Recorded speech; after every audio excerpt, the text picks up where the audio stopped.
விஜய் என்றாலே ஞாபகத்துக்கு வருவது மக்களுக்காக நிற்பேன், மக்களுக்கு நான் பாதுகாப்பு கொடுப்பேன் என்று கூறியவர்.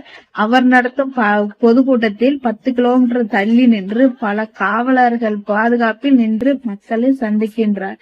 விஜய் என்றாலே ஞாபகத்துக்கு வருவது பல கிலோமீட்டர் தள்ளி பாகிஸ்தான்ல போய் பொதுக்கூட்டம் நடத்தினாலும் 10 நிமிடம் பேசக்கூடியவர் விஜய் அவர்கள்.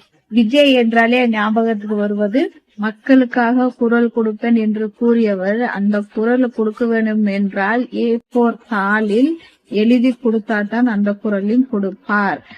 விஜய் என்றாலே ஞாபகத்துக்கு வருவது அகமொத்தல தற்கொலை கூட்டத்துக்கு மன்னிக்கவும் ஆச்சரியக்குறி கூட்டத்துக்கு தலைவர். இதுல புசி ஆனந்த விட்டுறக்கூடாது. புசி ஆனந்தன் என்ற ஞாபகத்துக்கு வருவது தமிழ்நாட்டில் தான் பெரிய புலி என்று நினைத்தவர்.